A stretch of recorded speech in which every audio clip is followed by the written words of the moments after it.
એની ઘરે નહીં તમારે છાણ?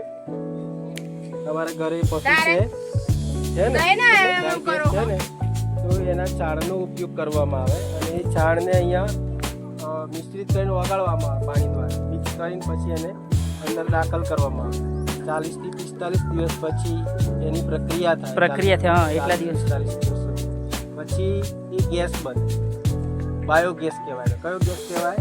બાયોગેસ. બાયોગેસનો ઉપયોગ ફક્ત રાંધણ ગેસ માટે એટલો થતો નથી, દરેક જગ્યાએ થાય છે. અત્યારે બનાસકાંઠામાં જોઈએ તો મોટો પ્લાન્ટ નાખવામાં આવે છે ત્યાં ખેડૂતો કરોડો રૂપિયા કમાય છે. એ ગેસને વેચાણ કરે છે આવી રીતે ઉત્પાદન કરીને, બરાબર. એટલે એ ગેસનો ઉપયોગ ગાડીની અંદર પણ કરવામાં આવે છે, બરાબર. ઇલેક્ટ્રિકમાં પણ એનો ઘણી જગ્યાએ ઉપયોગ થાય છે.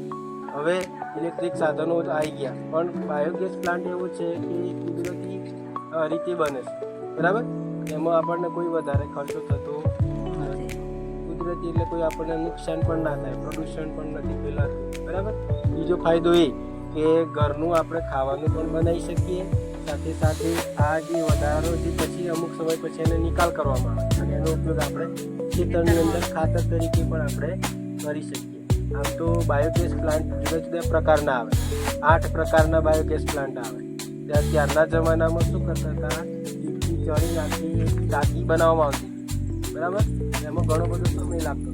આ અત્યારની આધુનિક સિસ્ટમ આવી કે અમુક સમયની અંદર આપણે એનો ઉપયોગ આપણે ઘરની અંદર કરી શકીએ. આપણે ગેસનું બોટલ લેવા જવું હોય તો કેટલા રૂપિયા થાય? કેટલા થાય? 1000 રૂપિયા થઈ જાય ને. આમાં આપણે એટલો બધો કોઈ ખર્ચો થતો નથી. એક વખત આપણે પ્લાન્ટ લગાવી દઈએ આપણને ઘણો બધો ફાયદો થાય. આમાં બીજું કે હાઇડ્રોજન વાયુ છે, અંગાર વાયુ તરીકે આપણે ઓળખીએ છીએ, એમ 1-2 વાયુ બનતા હોય છે. એના કારણે આપણે આ ઘરની અંદર આનો ઉપયોગ આપણે કરી શકીએ, જોખમી નથી, બરાબર. ખબર પડી ને?